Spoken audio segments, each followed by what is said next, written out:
Sadhguru, we're here in Davos at a time when in India there's a big chatter about what's happening at the Gyanvapi Mosque, where there are two different kinds of contestations. One by the Hindu petitioners who are saying that this was originally a temple which was raised by Mughal Emperor Aurangzeb, and the other led by Asuddin Owaisi and many others who feel that because of the existence of the places of worship Act 1991, the status of the Gyanvapi mosques should stay as it is.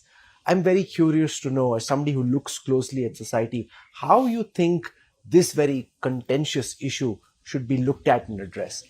See, I've been on the road, particularly on a two-wheeler, and I must tell you, till now, I've covered 25 nations, 26 nations now.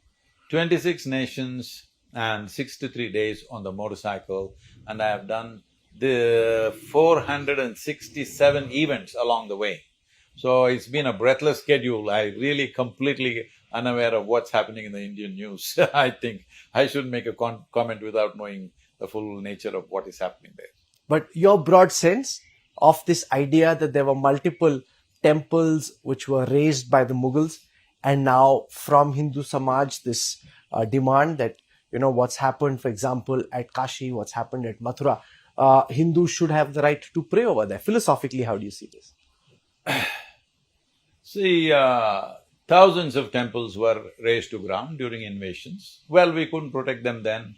Now, talking about all those thousands of temples doesn't make sense, because you cannot rewrite history in that sense. But at the same time, very iconic places. I think the communities should sit down together and work this out. This is not for the benefit of the nation, that everything we fight, whatever you say, I will oppose, whatever I say, you will oppose. This is not the way forward. Some very iconic places, I think for once we should sit down and say, okay, these 2-3 sites, let's settle this. The rest of it, don't raise it again. I think we should do that instead of going one at a time, and keeping the controversy on, unnecessary enmity between communities. This is not necessary. I feel as a civilized society, for once we should sit down and say, okay, what are the issues? Can we settle it or not? We should sit down and settle it. There must be some give and take in this. About this particular thing, I am not conversant with the news, so I don't want to make a comment on that. But I feel that will be a way forward for both the communities, above all for the nation. It's important. I think we should stop thinking in terms of Hindu community and Muslim community. Right now, India is at a juncture where if we do the right things, we could be a significant nation in the world in terms of economy, in terms of political power, in every way. Nation could become a very significant force in the world. I don't think we should squander this, going on making everything into a big dispute. I know local politics, people will try to play for their advantage. I would beseech people and the news agencies and media houses not to make this controversial. Just make sure that we go towards a solution once for all, rather than raking it up every few years. So your proposed solution is identify a few crucial Yes. sites, sit and talk. Yes, sit and talk. Do you think that there is space in society for such dialogue?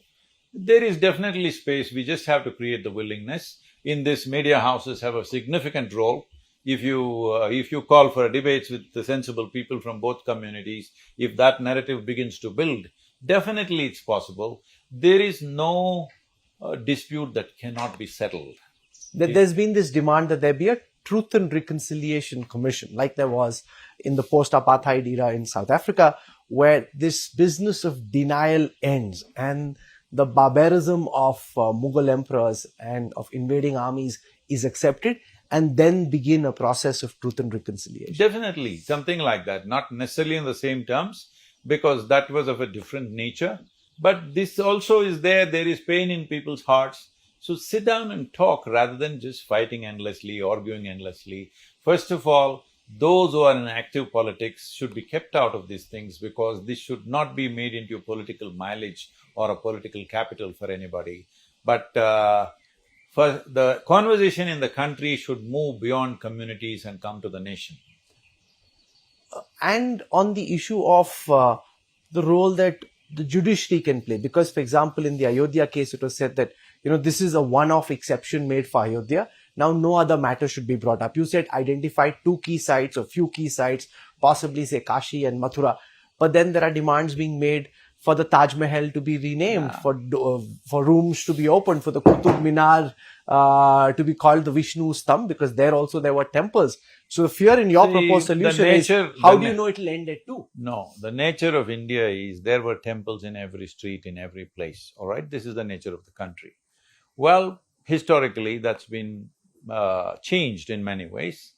There is bitterness in a whole lot of people, so that's why I'm saying a few iconic places you choose and sit down and say, these few things you settle, after that never again, it should be raised once again, once again. At the same time, whatever historical blunders or cruelties that have happened, there must be some kind of, if not, I'm not even asking for apologies or anything, because there are no Mughals sitting there to apologize for you. Muslims of the country are Indian citizens, all right? So, there is nobody there to apologize to you. Mughal kings are not sitting there to apologize. There's no such thing. Little reconciliation, okay, something has been taken away from you, okay, let's settle this. This approach should come. Above all, we must settle these things quickly if you want nation to move ahead. And anyway, even if you want to build a temple or a mosque, you need soil. So let's talk soil, Rahul. Yeah, sure. No, of course, we spoke about soil at length in the beginning. I also, I'm curious to know your ideas on this big South versus North contestation on the language war. It started with a Bollywood star demanding that Hindi be pushed, and then there was a big pushback from Southern stars. And your idea on… the nation was formed in a certain way. When you form linguistic states, as language as the basis of dividing states, it is a natural promise all languages will be respected. Please keep it that way. Don't try to change the fundamental ethos of the nation just because a certain language has more population and you think you must push them down. This will not work.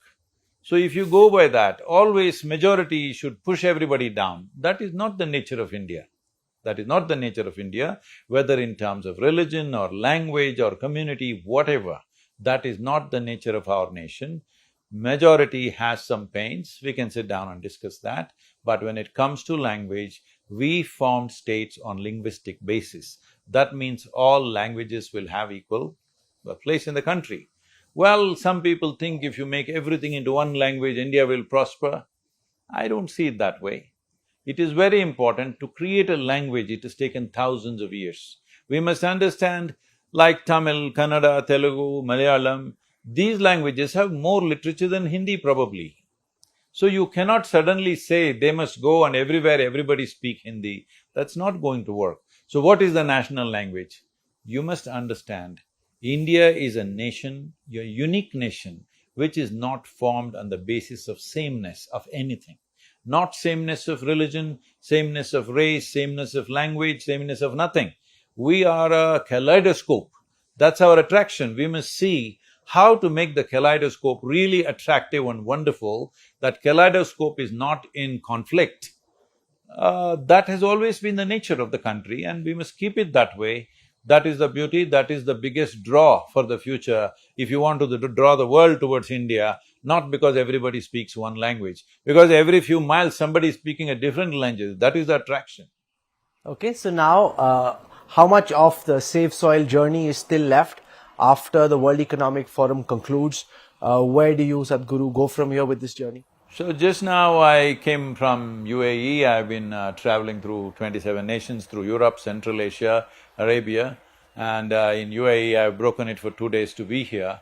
Now I go back to UAE and ride up to Muscat, and from Muscat I'm taking a small boat along with my motorcycle to Jamnagar, and from Jamnagar I'm riding to Ahmedabad, Jaipur, Delhi, and then further down south through 12 states.